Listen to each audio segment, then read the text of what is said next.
Hi, and welcome to this week's episode of the Retirement Readiness Podcast. Today, we're talking about robo advisors and AI. So let's dive in. The Retirement Readiness Podcast with Tim Regan and Katie Umland, presented by Prairie View Wealth Partners. Live your 2-comma life. Okay, so everybody's favorite topic, AI, robo advisory. Outstanding. Yes. AI in general is... It's such a hot topic right now, right? And well, I think that what's so funny about it, I think that just when people aren't sure, they call scary. It AI. Yeah. Right. And it's not really the AI, right? There's which is really interesting. If you start diving into it, that artificial intelligence and that machine learning, the separation between those two, it really is, there's a big gap between that. I mean, we've had machine learning for a very long time. That people start thinking is AI. But today, I think the AI landscape is kind of on the cusp of some really cool things. And I think it's the same as everything else where it's going to change the way we do things. Everything. Everything. I think really, I mean, I feel like, it's in the snowball part where it's just like, it's really gaining some rapidity here. Yep. Like it is really going quickly. But one of the first things that this isn't AI, but I feel like made a difference in COVID. I just was thinking about this the other day. Now everybody expects like home delivery, your grocery store to pickup. Yep. Like none of that was, I mean, a few places would do grocery pickup or curbside. You talk about that. I think about Grandma Regan, right? So Grandma Regan never had a car, right? Never drove, lived in this 1-bedroom home, in a small town. And she was the only one the grocery store delivered to because, right. But that was a small town. We do it for our neighbor kind of thing. Yeah. And now everybody does it and expects some kind of option where you don't have to go in the store and pick up your own. Yeah. It's so funny you say that. And we'll take this tangent for 1 second, but it was, I felt so much like Dad. Like last week, I'm like, you're aging, like, oh my word, I'm the old guy. I'm the Progressive commercial. Everybody's got the ringer. It's up here on the cell phone type thing. Because, I was talking with some people and, they were talking about how they have DoorDash at least twice a day. Oh, wow. He was like, yeah, they've got this new subscription where you can save each time you do it. And we're saving a ton of money doing it. I'm like, you're not really saving any money. But whatever you need to tell yourself. He's like, yeah, because, my wife and I'll usually we'll feed the kids. They have young kids. And then we'll DoorDash our food, like what we want from out. And then after dinner, we have to DoorDash like ice cream or something. I'm like, what? Yeah. And they're like, we don't go to the grocery store.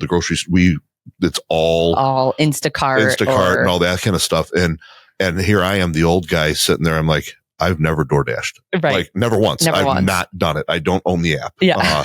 And so it's just crazy. So I felt like Dad, there's this Bluey episode. Bluey is a kid's show and Grandpa comes to visit the kids and they're playing restaurant. And so Grandpa comes to order at the restaurant and they're like, no, you don't come to the restaurant. You order on the app. Yeah, exactly. And he's like, what?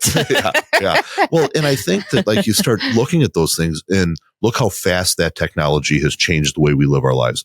And I had somebody not too long ago talk about AI, and you can compare this to virtually any other technology that's come along. The car. The internet was going to take away how many jobs? Right. Yeah, the car for sure.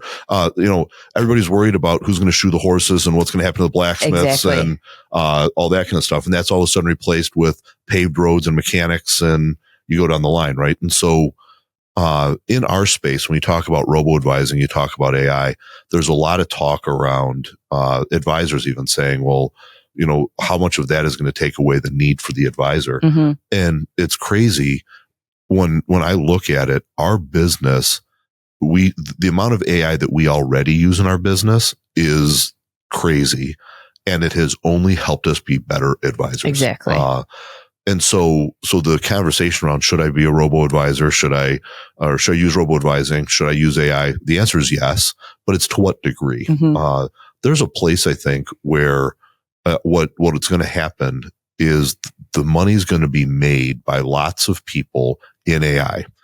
But there's a bigger space where you have to be the go-between. You're the glue that helps connect your end customer with the AI and make sense out of what is it telling me. I can go out to a GPT, whether it's chat or whichever one, and say, write me an essay on, New Zealand, and it will produce something. I think it might be right. I don't know. Right. And so I still need another step. I still need to clean it up. It's a good starting place, but I still need to do some extra work there. And as long as your robo advisor isn't TikTok.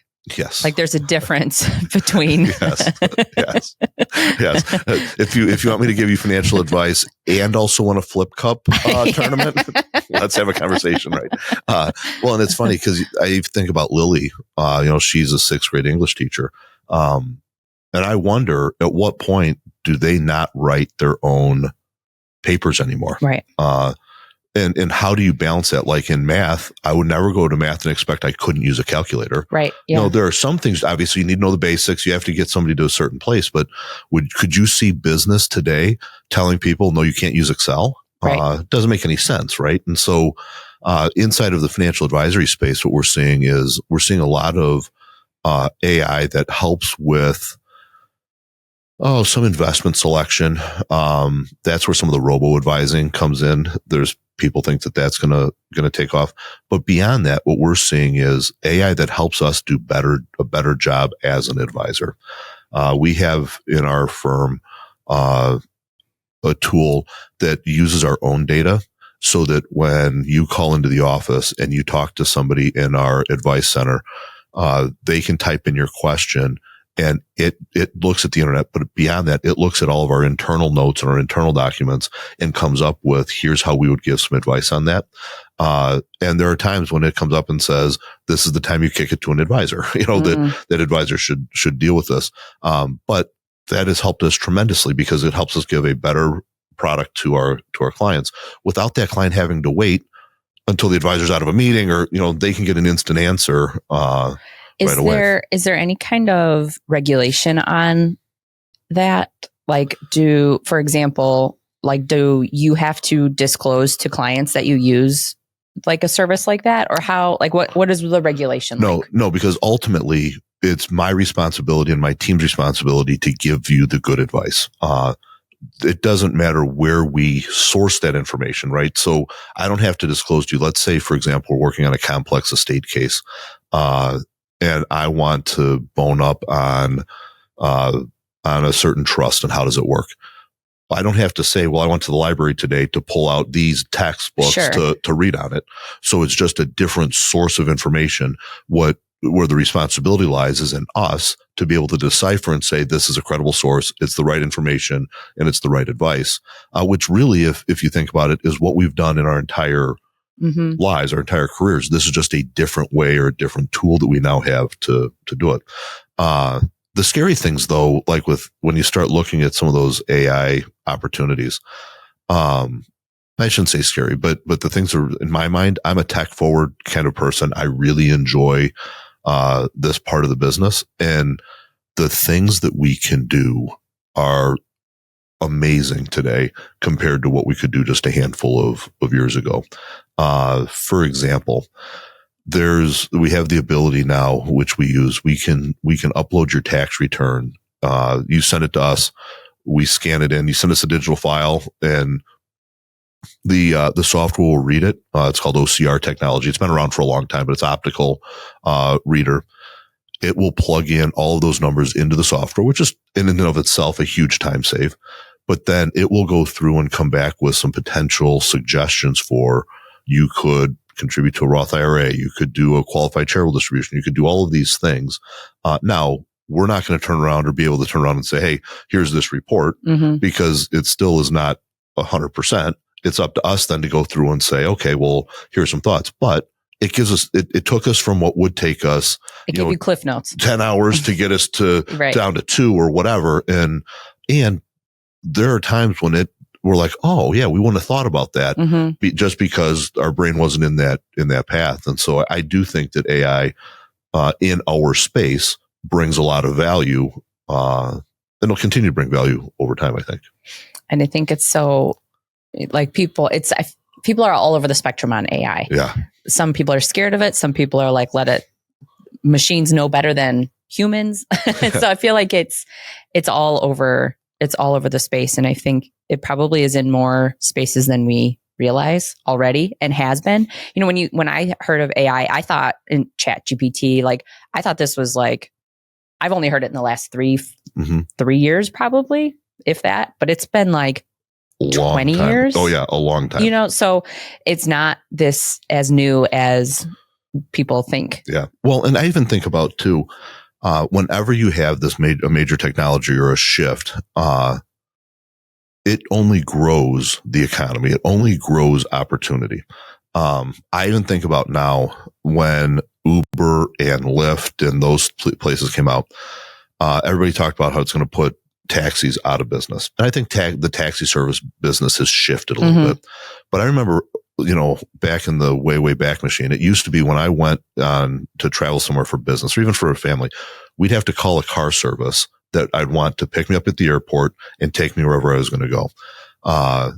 Sometimes I'd hop a cab, but a lot of times I'm getting a car service. Well, now all of a sudden, and the reason I didn't want the cab is because the cab was dirty. Right. The cab was unpredictable. It was, go down the list.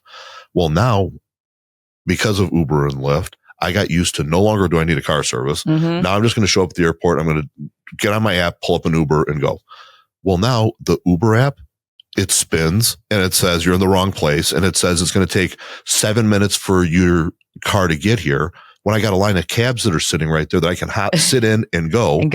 And because of Uber and Lyft, it caused the cabs to clean themselves up. Yeah. Half the time I've got the guy offering, do you want it hot or cold? Or like all the things that Uber and Lyft did, they're now doing. And so if anything, it went full circle. It elevated the industry. And it helped the consumer and it gave that cabbie people that I would have never done that business 10 years ago. And so I think it'll be the same thing here. You know, AI is going to improve everybody's experience in a lot of different areas, financial services being one of them, but there is no way it's ever going to be fully replace that point of contact that people need inside of having that. So how do you see the industry looking in 5, 10? Like, how do you think it's going? I think that the basic blocking and tackling is no longer going to be a value add. So for example, I think that people won't come to my office because they're nervous or not sure if they can retire.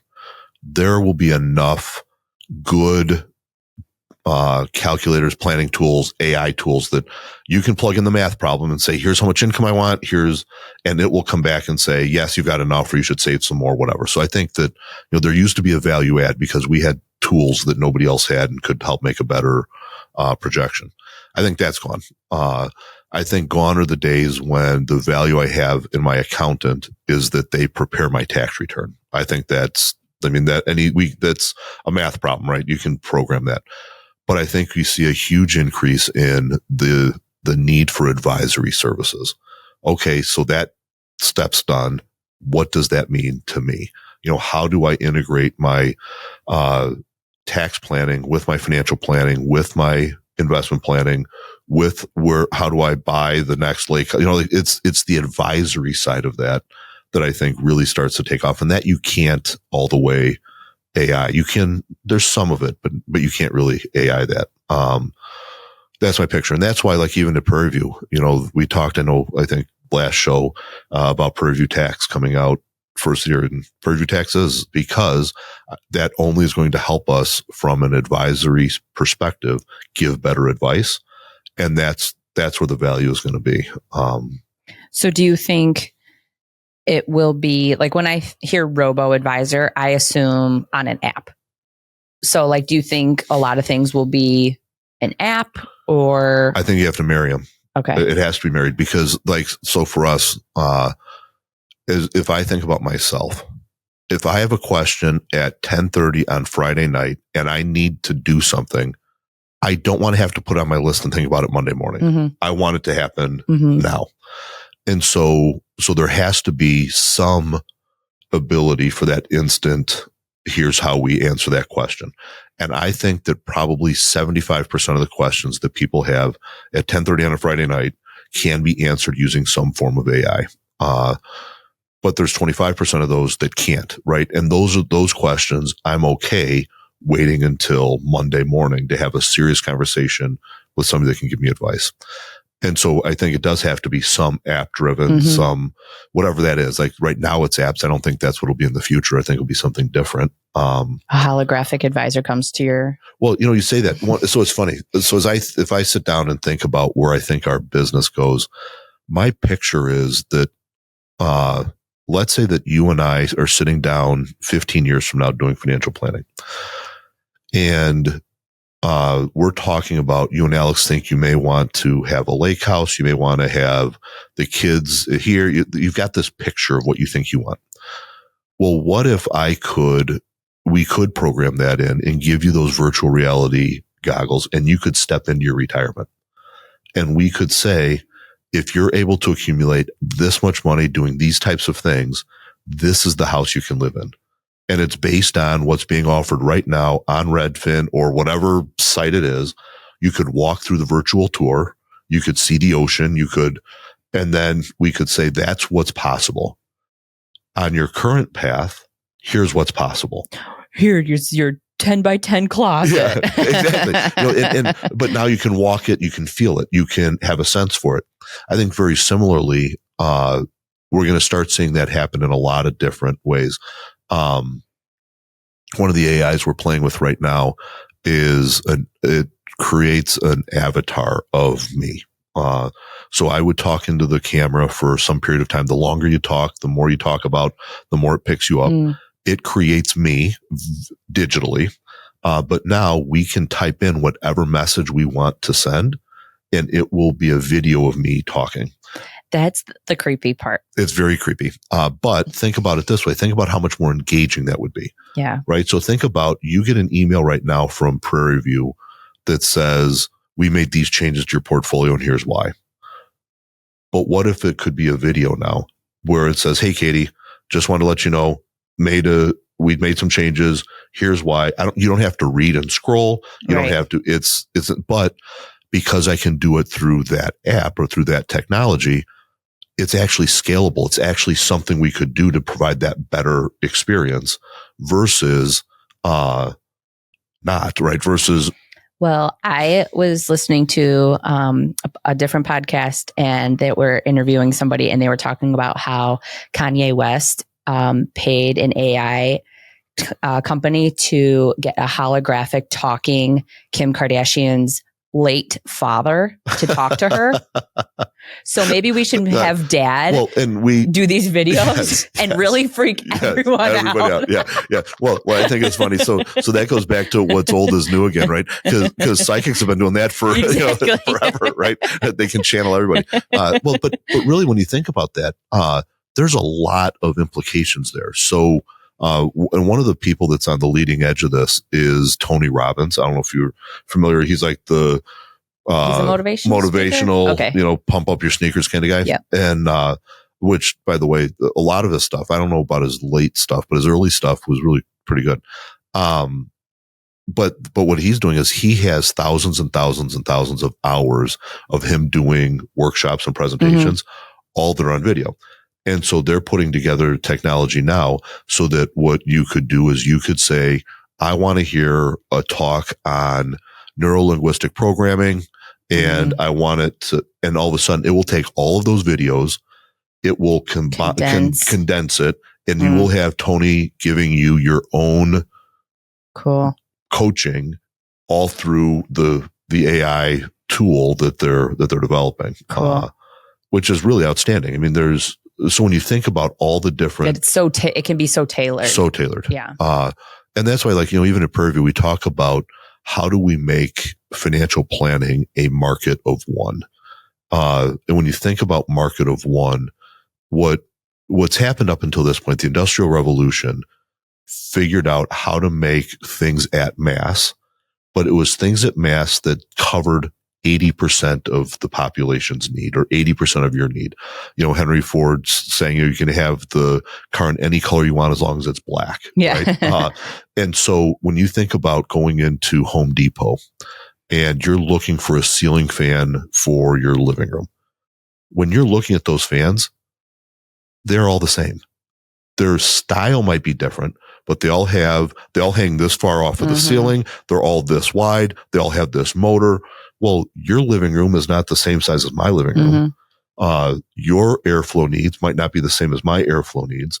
So a mass market is going into Home Depot and they all are the same and it covers about what I need. A market of one would say, we're designing the fan for that room. It comes down off the ceiling an extra 4 inches. It's an extra 3 inches wide, or, whatever that looks like. You don't like the super high speed on your fan. So instead we gave you an extra low speed, or, whatever. And I think that that's where we're going to start seeing AI move us. We're going to start to see it as we can now become markets of one, but you can do it in a way that actually makes it feel like it's at scale. So companies can be without paying for the market of one. That's right. Because you can get market of one. Yes. Just how big's your checkbook. And I think that now we start to get to a place where market of one starts to become more mainstream and more accessible to the mass. Yeah. And that's the cool part of using technology for the good. Oh, 1,000%. Like, I feel like a lot of people, you hear technology, you hear that things are advancing, and you kind of churn and you assume that it's a bad thing. But there's a lot of good. A ton of good. Like, I think that's, especially with an older generation, I think that, they kind of already, it turns their stomach a little. Yeah. Well, anytime there's change, unless it's change I'm controlling, right? Anytime there's change, it's a scary thing. Well, and so what I always like to think about there is just go down the list of technologies that were the devil before they weren't, right? The internet, the computer, calculators. Like, everybody said calculators make everybody dumb. Right. Kids won't have to know math. Like, and the car, like you mentioned, go down that electricity in the house, just all those things. And, sometimes I'll especially when I was younger, I would kind of get doomsday and feel like, oh my gosh, all these things are happening. Everybody, all you hear is this is so terrible. The world is ending. And my mom would say oh, I used to talk to grandma about that too. And grandma had the same thought, these same things have been happening for the entire human population. No, absolutely. Since the beginning of time. So, well, and you see it march forward. I don't know where it all ends, but it probably doesn't. Probably there's always the next thing, right? And it's always getting better. But think about so everybody's talking about, let's say, manufacturing jobs right now, and how AI and robotics are coming in and replacing a lot of manufacturing jobs. And there may be some of that. I don't think it's as prolific or as terrible as, we're all thinking. Made to think. But then also think about all of the people now that have to program those robots, that have to build those robots, that have to, it creates all of these other, industries and opportunities.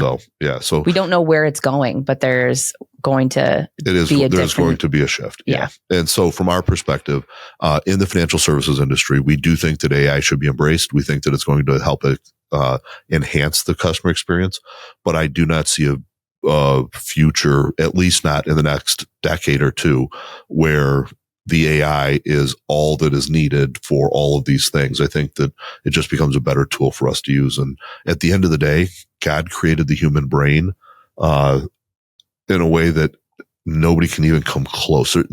They cannot create anything that even does a 10th or 100th or a billionth of what our human brain does. And so I think this is the time. The train's rolling, so get on board. Yep, it's time. It's time to get on board. And I think too, so you talk about the future there.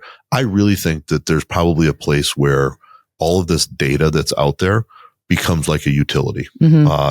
And now companies can plug into that utility to get the data to run their own AIs, to try to run their businesses better, versus the data being owned by a certain corporation or a certain company. I think that it starts to, that's just my picture. I could be wrong, but I think at some point, otherwise you'll end up in a place where the bigger the company, the more data it has, they rule the world. And I think that at some point that data just gets to be so prolific that we just say, okay, everybody's data now is part, just like you have the electrical outlet in your house is run by one power company, those utility services. And I think that probably happens. And when that does happen, that allows all businesses, large and small, to operate and compete on the same level, on the same level, and in a way that's a better outcome for consumers ultimately. So all good stuff. All good stuff. Can you imagine where Dylan's going to be? No, I literally can't. I mean, your kids didn't learn cursive. And so who knows what our kids aren't going to have to learn. I know. How about it? Well, maybe Dylan and Quinn never have to write a research paper. Literally. Like that is so Who knows crazy. what their homework will be like. Yeah. And our spelling bees a thing of the past. Yeah. Like you don't need to. Yeah. Autocorrect. Yeah. Yeah. You go down the list, right? It's crazy. Who knows? Check back in 10 years. Yeah. And we'll see how this ages. Yeah. We'll see how this episode ages. Well, I think that what I'm thinking is that, in 10 years, I will probably look the same because my AI will. It'll just keep filling in. Yeah. As the video goes. That's right. Well, hopefully filling 10 in filters. Hopefully filling in some things and taking away others, right? Yeah. So awesome. Thanks so much for joining us on this episode. For more information and resources, head to the website pv-wp.com. Be well. Be well. The Retirement Readiness Podcast with Tim Regan and Katie Umland. Presented by Prairie View Wealth Partners. Live your 2 life. Learn more at pv-wp.com. And while you're at it, don't forget to subscribe to the Retirement Readiness Podcast on your preferred podcast platform.